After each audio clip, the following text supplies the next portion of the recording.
In our satellite series, we're going to look at Sicon Distribution. We're going to start our journey with future sales, and we're going to look at what future sales can do for us. In real terms, it is to use the historical sales and seasonal trends to forecast future sales demand to help drive purchase decisions. So effectively, what we're going to look at here is the history of an item, and we're going to look at whether or not we should then replicate the history of that item to our forecast for next year, and indeed calculate where we should be based on minimum stock levels. With all of the distribution modules, there are touch points into other distribution modules. So again, you'll see that throughout the journey of this satellite series.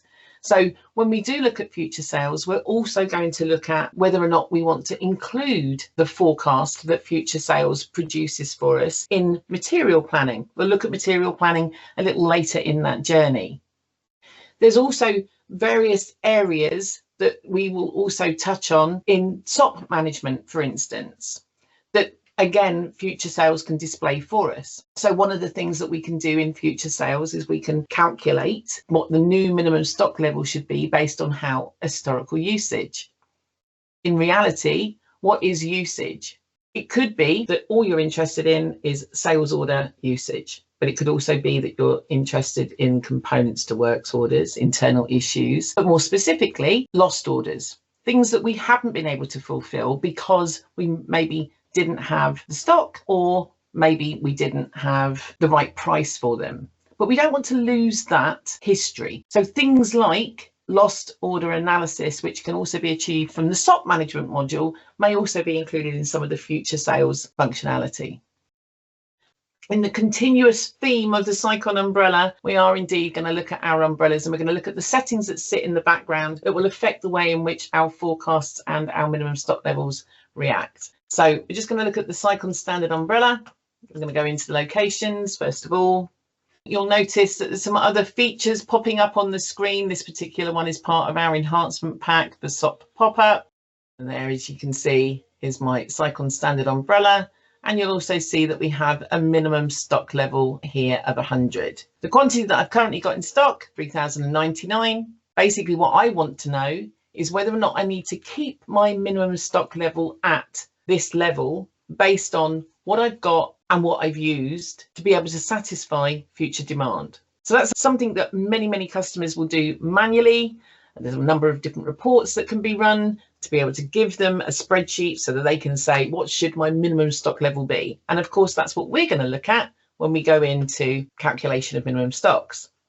We're just going to pop ourselves in to amend the details, and you'll see that there's a couple of other settings that we also switch on. Again, in my Sicon standard umbrella, we're just going to pop ourselves into the Sicon tab, where you'll see that there are some settings for distribution and future sales here. This one here, do not include in minimum stock calculations, does exactly what it says on the tin. If I want to tick that so that it excludes itself from the calculations that I'm about to make by running my minimum stock levels, that's exactly what it will do. And there is also this little setting here for our safety margin. We'll talk a little bit more about that later on. You'll also notice in here that there are other settings for some of the other modules inside of distribution. We'll cover those in our journey as we go through them, but that's where those settings sit for distribution. Let's open up our future sales, our calculation of minimum stock levels. First of all, so I want to know what I did and what I'm going to do. I can run this screen by single item. I can process it for all items. I can do it for a product group. I can do it by manufacturer. I can filter it by supplier. I can include or exclude certain warehouses, and I can also do it within a particular date range. And there's also some analysis codes that you can use as well. So supplier analysis codes in terms of creating a list of things that we want to be able to calculate the minimum stocks on. When you run this screen for the first time, all you're really doing is saying, what does that look like? You're not making any changes.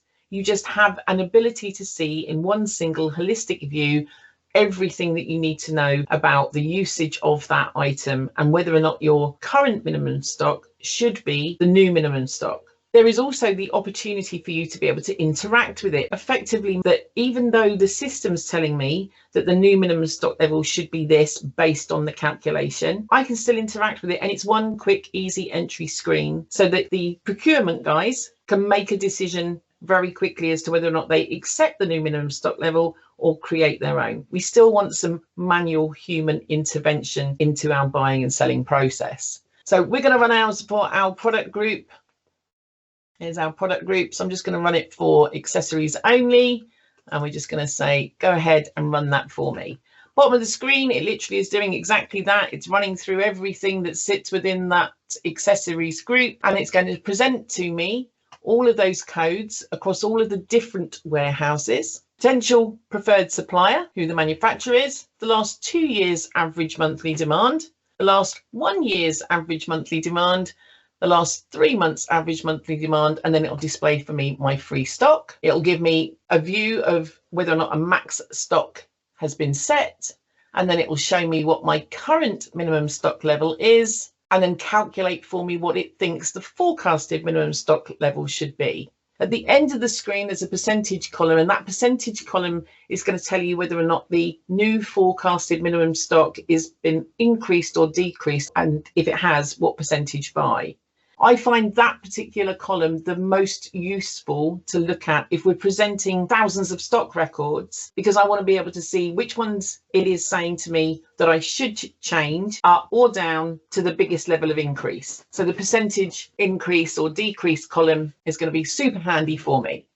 So as we can see, we've now presented with all of that information. It's run through various different stock items, and it does it in a pretty quick time, I would suggest, based on the fact that I've got many customers that are actually doing this very, very manually. So it might take a few seconds to run, but that's a big difference to the 2 days that a particular customer told me it takes them to actually run something of this ilk and then take action on it manually.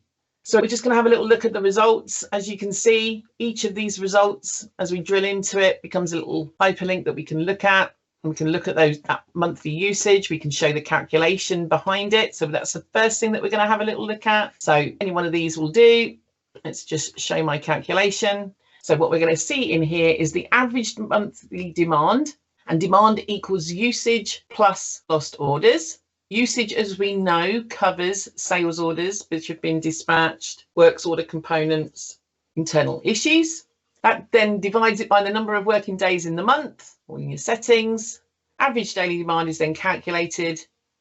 And then my stock cover days gives me my lead time plus safety margin. And that's where that safety margin was set against the stock item. So that's the calculation that's being used. That calculation might be different for many of the stock items that we're presenting on to the screen. Again, we're just going to have a little look at our percentage change. So you can see all of those which are being reduced, and all of those, these are really the most important ones for me, and the ones which are being increased substantially. Again, this forecasted minimum stock is really not the end of the story. The end of the story is what you accept as the forecasted minimum stock, what we've calculated it to be, and then of course your opportunity to go in and actually set that manually. So I can go in and say, actually, based on what I know, let's do this. And then in one fell swoop, we can literally select everything. Just really quickly, we do obviously have our view stock balances down here as well. So again, if you want to go in and look at the individual calculations, look at the view stock balances on any one of those before you make a decision as to whether or not you accept or amend, then obviously you can drill back to those places. We try and make it as easy as possible for you to be able to use all of the screens that exist inside of Sage, so you don't have to hop from screen to screen to make an informed decision about what you want to be able to achieve. So we're going to select them all and hit that button that says update selected minimum stock level.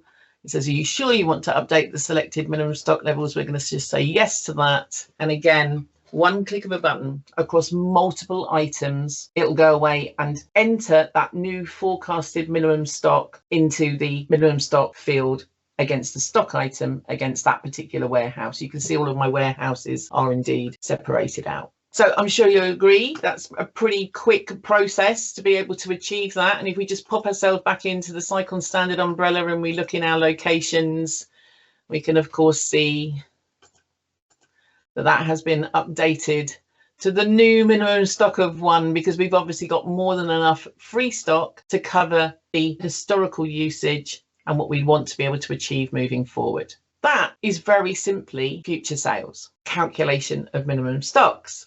Future sales order forecasts gives me a very different view of our historical usage to be able to create a forecast on a monthly or weekly basis moving forward. So when we calculate our forecast, and again, there's various places for your forecasts. Forecasts, if you're looking at material planning, can be entered in manually, they can be imported in, and they can be entered against a specific customer. In here, what you're doing is saying, show me what we did previously and replicate that next year. But actually, there is also the ability for you to be able to add some logic into there around what you want that trend to look like. So there's some settings that sit in the background that determine how you want to present trend. So what we're really trying to achieve here is the ability for you to be able to forecast and set your comparison settings so that it will compare maybe the last 3 months of usage to the same 3 months of the previous year. And then this particular percentage is then applied to the selected date range sales forecasting screen for the future. So let's run one. We can do it monthly, we can do it weekly. Obviously going to do mine monthly, and it's literally going to look at today's date and go back the last 12 months. Our date range for calculation of forecast would be the 16th of October 2024. I'm going to choose a particular stock item, but it could be that you do it for everything. But I can also, again, do it by product group. So let's just choose our stock item. And our stock item today is going to be my kettle. As you can see, I've got a lot of free stock of my kettle, and I'm just going to hit the button to display it. So that will now show me each individual warehouse, the last 12 months usage across each warehouse.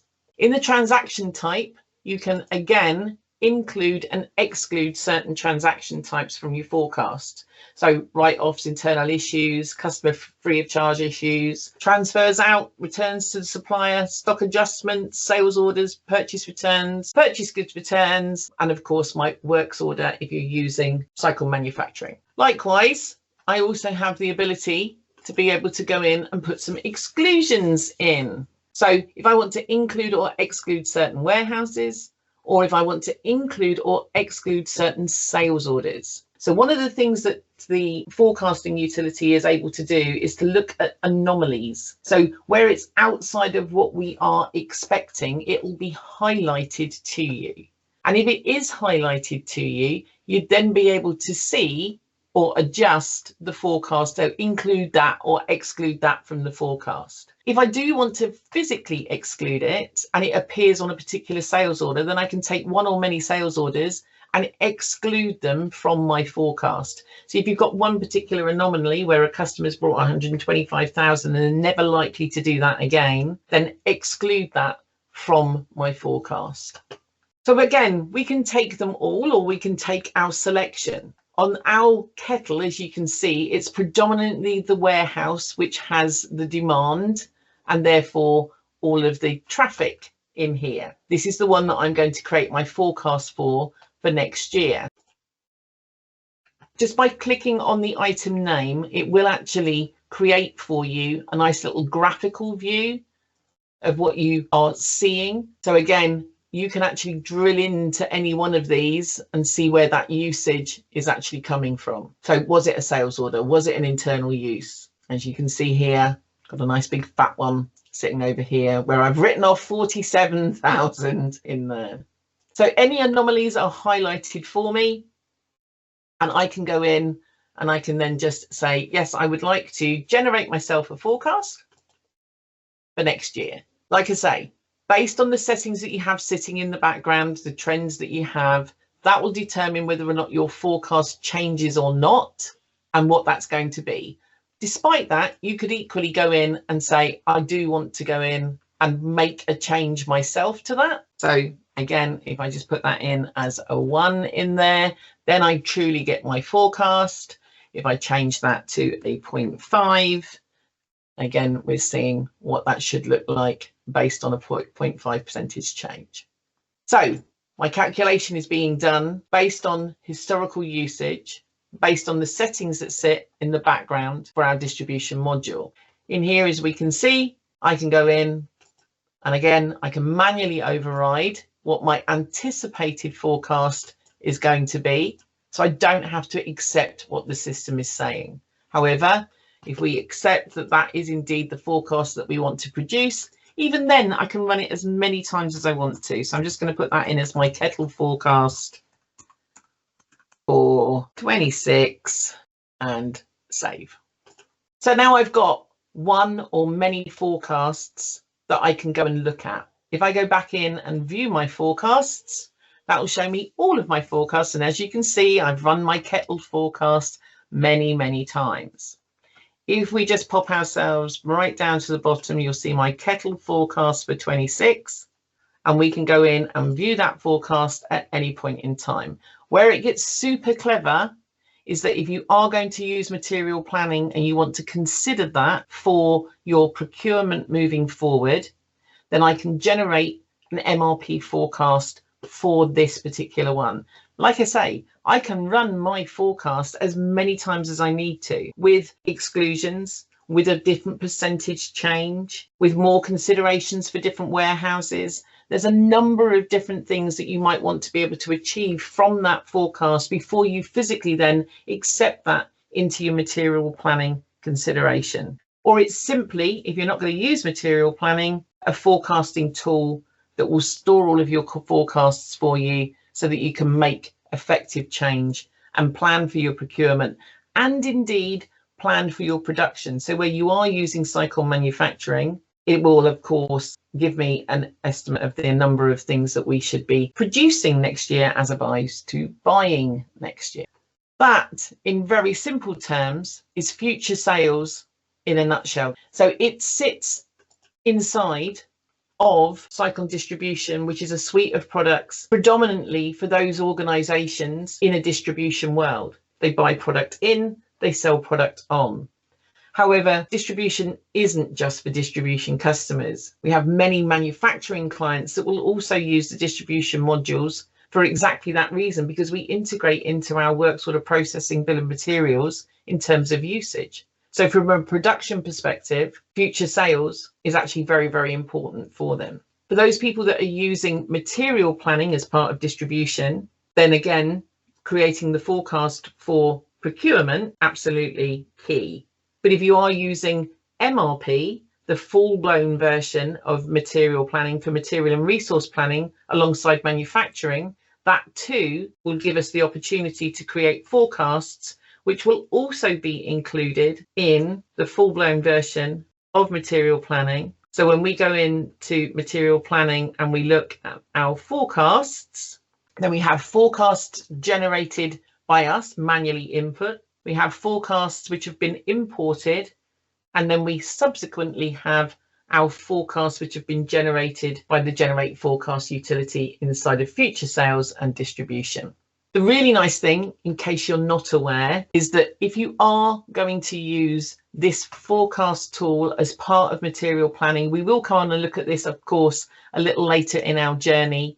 But if you are going to use a forecast which is specifically related to customer usage, if you then put a sales order on for that particular item, for that customer, it will then present to you a screen that says there's a forecast on for your customer for this. Would you like to reduce your forecast down? So we hope by doing that we're covering all the bases of what could potentially happen. We're just going to pop ourselves back into future sales. We're just going to see in here, in the utilities and in the settings, a couple of the bits and pieces that we do specifically for future sales. So we've seen some settings that sit against the stock item that specifically relate to future sales and forecasting. Equally, there are a number of decisions to make around future sales and forecasting as far as my calculations are concerned So when we look at the minimum stock calculations, this is where my default supplier safety margin is applied and the default supplier lead time in working days. That's my default. Of course, that can be set at stock level as well. The default number of working days in the month, that calculation gave me 21 days there. That can be set. The default round forecast minimum stock quantity up to, again, is literally just, do you want to go down to that nth degree? And the show item analysis codes in minimum stock calculations is actually something that requires our enhancement pack as well, because we obviously extends the number of analysis codes against a stock item, but they can also be shown to then include within the minimum stock calculation screens. And this little setting down here is the one that I referred to earlier on, which is our forecasting comparison range in months. So if I said I want to compare the last 3 months or the last 6 months or the last 12 months, that's exactly what it's going to do for you. And that's the settings that we use.